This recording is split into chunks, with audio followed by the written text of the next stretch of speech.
पूरे आपको 150 यानी 150 क्वेश्चन तक आपको आंसर बताने वाले। तो ये वीडियो आपके लिए इंपॉर्टेंट है और साथ में आपको काउंट करना है कि आपके कितने क्वेश्चन सही हुए और अंत में आपको कमेंट करके बताना है कि सर जी हमारे 150 में से कितने क्वेश्चन सही हुए। ठीक है, एक एक क्वेश्चन को आपको अच्छी तरीके से समझना है और राइट आंसर आपको देखना है। ठीक है, तो ज्यादा कुछ देरी नहीं करेंगे, तो वीडियो को स्टार्ट कर लेते हैं। चैनल पर पहली बार विजिट हुए तो चैनल स्टडी अलर्ट को सब्सक्राइब कर देना, क्योंकि स्टडी अलर्ट पे आपको इंपॉर्टेंट क्वेश्चन और मॉडल पेपर और आपकी सीटी 10+2 यानी जो आपकी 12th लेवल है उसकी भी आपको तैयारी करवाने वाले, तो सब्सक्राइब अत्यावश्यक कर देना। तो चलिए आज की इस वीडियो को स्टार्ट कर लेते हैं। तो देखो, सबसे पहला क्वेश्चन आपका आया था कि भारत के किस राज्य में कुल क्षेत्रफल के वनों का क्षेत्रफल प्रतिशत सर्वाधिक है। तो देखो, इसमें आपका हो जाएगा ऑप्शन नंबर सी यानी मिजोरम का है। ठीक है, अगला आपका क्वेश्चन था कि पाक स्टेट अवस्थित है। तो आपका सेकेंड नंबर क्वेश्चन था कि पाक स्टेट अवस्थित कहां पर है। तो इसमें आपका हो जाएगा ऑप्शन नंबर सी यानी भारत और श्रीलंका के मध्य। ठीक है, उसके बाद आपका अगला क्वेश्चन था कि राजस्थान के निम्नलिखित में से किन जिलों में इन सेफ्टी सोल्स मृदा पाई जाती है। तो इसमें आपका हो जाएगा ऑप्शन नंबर डी यानी पाली, भीलवाड़ा और सिरोही के अंदर।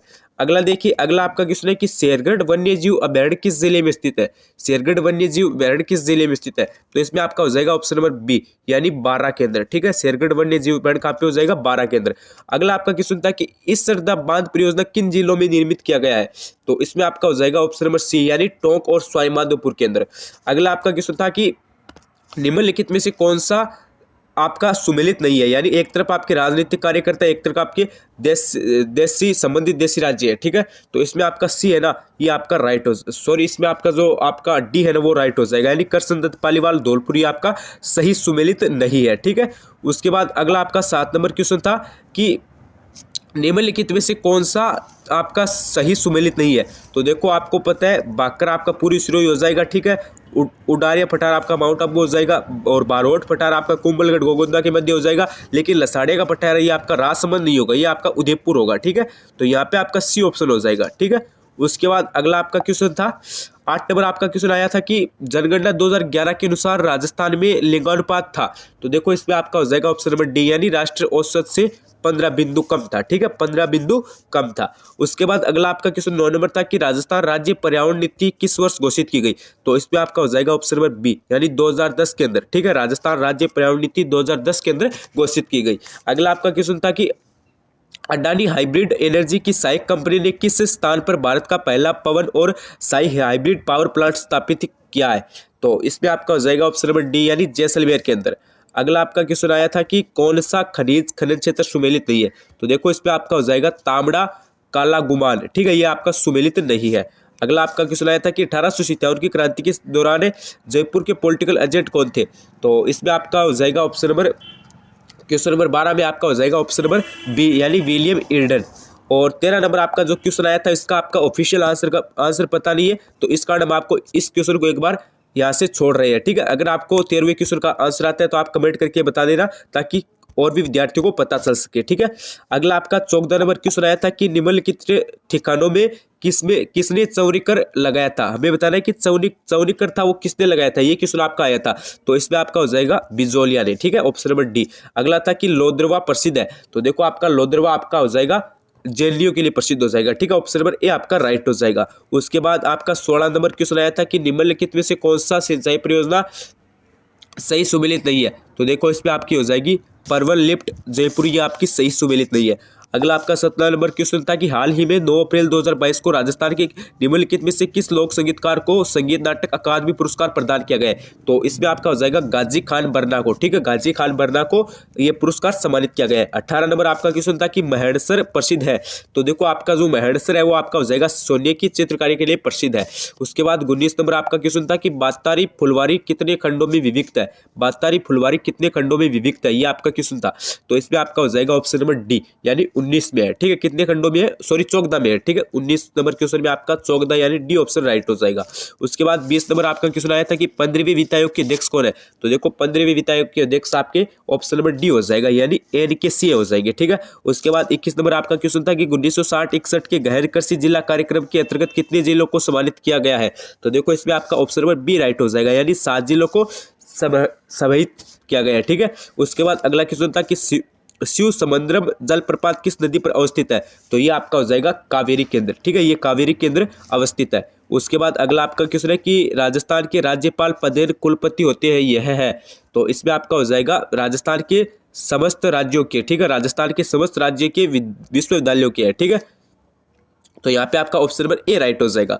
उसके बाद क्वेश्चन नंबर आपका 24 था कि खस की घास मुख्य रूप से राजस्थान में पाई जाती है। तो देखो खस की घास है वो मुख्य रूप से राजस्थान में कहीं पे पाई जाती है? तो यहाँ पे आपका हो जाएगा ऑप्शन नंबर डी, यानी भरतपुर और टोंक के वन विभाग में, ठीक है। उसके बाद अगला क्वेश्चन था कि राजस्थान विधानसभा के प्रथम प्रोटेम स्पीकर कौन थे? तो इसमें आपका कौन सा हो जाएगा? इसमें आपका हो जाएगा ऑप्शन नंबर ए, यानी महाराव संग्राम सिंह थे, ठीक है।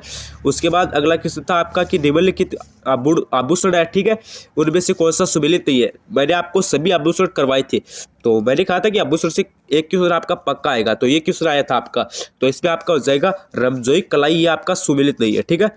और आपकी जो तागड़ी है ये कमर हो जाएगा, सुरलिया कान में हो जाएगा, तिमड़िया गले में हो जाएगा, लेकिन रमजोई आपकी कलाई में नहीं होगा, ठीक है। उसके बाद अगला आपका आया था कि ई श्रम पोर्टल का उद्देश्य क्या है, ठीक है। ये आपका करंट से संबंधित क्वेश्चन था कि ई श्रम पोर्टल का उद्देश्य क्या है? तो इसमें आपका हो जाएगा ऑप्शन नंबर सी हो जाएगा, यानी असंगठित कामगारों का एक राष्ट्रीय डेटाबेस बनाना। उसके बाद अगला क्वेश्चन था कि भारत को 15 कृषि जलवायु प्रदेशों में विभक्त किया गया है। तो इसमें आपको बताना है किसके द्वारा किया गया है? तो इसमें आपका हो जाएगा ऑप्शन नंबर सी, यानी योजना आयोग के द्वारा किया गया है, ठीक है। उसके बाद अगला क्वेश्चन आपका आया था कि भारत में शुष्क क्षेत्र कृषि की जाती है। तो देखो भारत में शुष्क क्षेत्र कृषि है वो आपकी की जाती है ऑप्शन नंबर सी, यानी 75 से 110 वार्षिक वर्षा के क्षेत्रों में, ठीक है। उसके बाद आपका अगला क्वेश्चन था कि निम्नलिखित को सुमेलित करना था, ठीक है, 30 नंबर क्वेश्चन में। तो देखो इसमें आपका सुमेलित हो जाएगा ऑप्शन नंबर डी, यानी आपकी जो करणी माता ये चारणों की हो जाएगी, ठीक है।